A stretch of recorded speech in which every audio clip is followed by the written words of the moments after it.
Hi everyone, my name is Isabella and welcome to my kitchen. Today we're going to make a vegetable stock paste, something that we all maybe should have in our kitchens. It's a staple instead of using bouillon cubes that we purchase in stores, which may be filled with a lot of preservatives.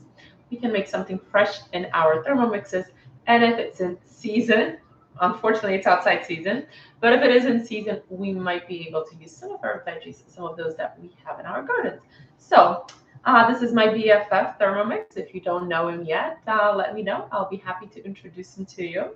If you do know him, if you don't know this, don't make this stock paste, yes. You know what? It's about time you start doing so. Hi, Apka, nice to see you. So we are on Facebook, we are on Instagram, and we are on YouTube. Please share the link with others, like, comment, so more of you can join us and enjoy this. So, anyways, again, those joining, I'm Isabella. Hi, Monica, and we are going to make vegetable stock paste in our Thermomix. So, what do we start off with? Of course, we start off with a empty mixing bowl. Witaj, Beatko. So it is empty, and the recipe actually calls for Parmesan cheese, 50 grams. That gives a little bit salt and, of course, flavor to our stock paste. However, because sometimes I do have friends that are going to be that are vegan, hi Vanda, who are vegan. So that's why I skipped the Parmesan cheese. And for the salt, I make up with celery. So the recipe calls for 200 grams of 200 grams of celery stalks, and instead of that, I'm adding a little bit more to make up for that saltiness in Parmesan cheese. So this will be this is the one when we make the rest. This is one of the ideas that you can use in order to use different ingredients. Hi Ella. Instead of using different, you can alternate ingredients and you can make up for something. And like I said, the sodium and the celery is going to make up for the salt content. So now we add some carrots, also 250 grams of carrots, 100 grams of onions, any onions you have, whatever leftover you have, shallots, onions. Hi, Editka, nice to see you. And a tomato. So if this was summer, I would have some tomato from my own garden, of course. Maybe you have some frozen ones already in your freezer, then you can, of course, use those as well. 150 grams of zucchini. So that's usually something that we also very often have in our gardens. I can't wait. The reason I'm talking about gardens is because I started looking at what to start sowing already, because it's end of February, so we could start on some seedlings as well. Some garlic. Those that you do know me, of course, it's more than one clove, even though that's what the recipe calls for. And now 50 grams of mushrooms. They can be fresh or frozen. The recipe calls for thawing the frozen ones. You don't have to. I don't do that. Hi, Basha. Nice to see you. And now, so this is some of our herbs, okay? So we have some bay leaf, and as much as you like. And now I have, instead of fresh herbs, I have some that from my garden that I have dried. So I have some sage, I have some basil, I have some thyme, I have some rosemary, I have some lavage and oregano. Okay, so those are the leaves, and I'm not worrying about breaking this up. So as you can see, this is sage, so aromatic. It really does pay to have some either in your garden or maybe even in a pot and just dry it for the winter. And the lavage, all these, and just the basil, once you have your own, and even when you just dry it for the winter, once you smell the aroma, you will see the difference between what you purchase in a store, even if it's organic. It doesn't have that aroma. So definitely grow your own. Okay. And now we add. Okay, so here we have 4 stalks of parsley. What I'm going to use, I'm going to grab some frozen stalks of parsley that I keep. I take the leaves off, and I keep the stems for the winter for this, or maybe if I'm making just regular chicken stock. But the thing is that there's so many vitamins in the stocks, and this is going to be cooked and blended, so it doesn't matter that it's the stock. So let me grab that. And that we can use just as much as we want. So look at this, okay? So I'm just going to break this up. It breaks really nicely. So here, we don't need to chop, okay? Yes, this is a bit full, but that's because everything is just stacked on top.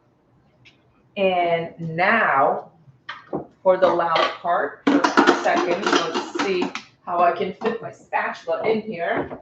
What we do is, with the help of our, it went in. With the help of our spatula, we blend this for 10 seconds at speed 7. It is going to be a teeny beeny loud, so please forgive me for that, but it's just 10 seconds.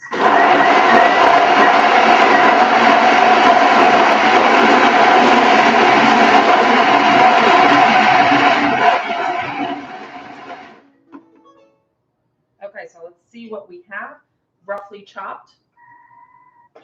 You saw we had an entire mixing bowl, so the only thing that isn't chopped too much or well enough is just a few pieces of the stalks. So this is good, and the herbs, but that's fine. We just push it down. Now we add salt. This calls for 120 grams of salt. I have pink Himalayan salt. This is less salty to begin with than just regular salt that we use. We normally buy for the kitchen. And also, because I added some of the, I did add more than 50 grams of celery stalks, but we are on the low sodium side in the house. So that's why I'm using a little bit more than half, which is fine. I've done this before, and this is actually perfect for us. So now about 30 grams of red wine, okay? I think everybody likes cooking with wine because you can always have a glass of it, whatever's left over. Of course, if you don't want to use wine, if you're alcohol-free household, then of course you can use some water. It will do just fine. Done it before, okay? And olive oil, I skipped that part because there's so much liquid in here already that we're good on that. And what do? We close this up. And 25 minutes, we had instructions to put our simmering basket on top. And actually, this is it. What we're going to do in about 25 minutes, we're just going to blend it into a paste. And when I do that, I will post pictures for you so you can see the final result. I highly recommend that you do this because I'm sure you can add it to any of your dishes whenever you're not sure of the flavor and you need something. Maybe some of you use Vegeta or some other type of seasoning, maybe Mrs. Dash, to just flavor up your dishes because that's a staple that you use. Then this definitely will do the trick because of the flavors and the spices and the aromas, the freshness, and because it's homemade and it's gluten free. This keeps very, very well in the fridge for up to a month and little, so you can put it hot into small jars, just twist it, close it up, keep it in the fridge, or you can put this into ice trays and make cubes, and that 1 cube is going to be equivalent to your 1 cube of store-bought stock paste. So let me know if this helps you out. Let me know if you're interested. Say hi, share with others. If you're interested in seeing a Thermomix demo, let me know. If you want to see some tricks and tips, also let me know. We can get together. I'll be more than happy to answer any and all of your questions. Hi. And our recipe is just about done cooking. So just a few more seconds and we will continue. Okay, so the wonderful sound lets us know that we're done. Just click next to forward and of course silence. And let's see what we have. Look at this. Okay, so what we're going to do is just scrape down. Have a really nice paste. And we are just going to blend it and it's going to be complete. So we do have a little bit on our lid. I'm going to scrape that Remember to use your spatula. It really does do a great job of getting things off everywhere, from everywhere. Okay. Alrighty, Aphrodite. Close it up. We are going to insert our measuring cup. That's actually in the instructions too. And actually the recipe calls for to add the Parmesan cheese that we skipped in the beginning. And now we just turn it on and blend it for a minute. When we are blending hot things, we start at speed 4. And once we see that everything is stabilized, then we slowly increase. And depending on what we're making, this actually tells us to increase the speed 8. So I'm slowly increasing. And we're blending everything together to a smooth paste. So as I mentioned earlier, that the stalks of parsley and the herbs that weren't browned, weren't chopped well enough when we started cooking. It doesn't really matter because this is going to be done now. So let me finish this paste. And we are done.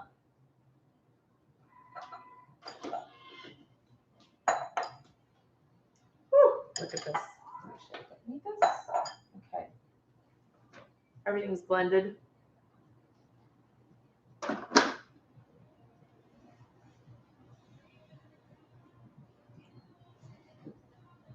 Of course, it's salty. That's okay. That's how it's supposed to be. Because it's our stock cube. So this is vegetable stock, and thank you for joining me. Until next time. Bye bye.